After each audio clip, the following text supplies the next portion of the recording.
And we do have breaking news. A hearing in downtown Nashville to decide the fate of a mistakenly deported man is over. Good evening and welcome to News 2 at 5. I'm Haley Wilkes.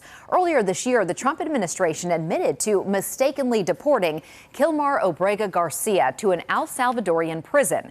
He was returned to the U.S. last week.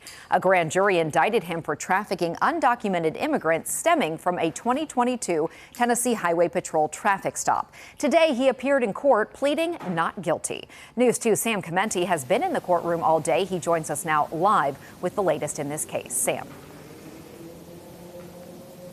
Yes, Haley. Well, it took over 6 hours, but we finally came to the decision from the judge in this highly unusual, as she described it, detention hearing.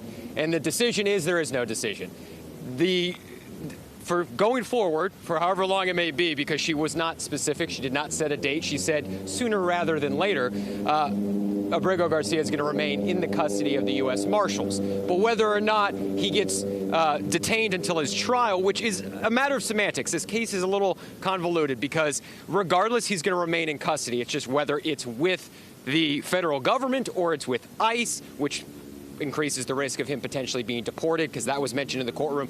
But all this to say, another long day in court here in Nashville, and the decision is that the judge is going to take it under advisement, as she said, and she'll get back to him sooner rather than later. But for now, Abrego Garcia does not have a detention decision from the federal government. He will remain with the U.S. Marshals, and this was a back and forth all day, as was expected in a detention hearing. We heard a lot from the prosecutors, and then towards the end, in this past hour, we finally heard more from the defense, who said that the witnesses, the testimonies that were being used against Abrego Garcia were like a house of cards. They could not stand with the minimalistic evidence that was provided, and that there was, of course, with Abrego Garcia, no actual criminal history. He had no reason to flee because his family is here. They laid out the reasons that he is not a flight risk, that he should not be detained prior to his trial. But we have no actual ruling today after 6+ hours in court. We're waiting behind me here for his wife to step outside and be bombarded by the press here.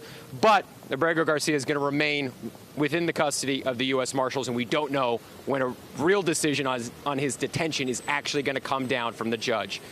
But it's been another busy day, and I'm ready to take a break here, as I'm sure everyone else is. But I'm going to throw it back to you, Haley, in the studio.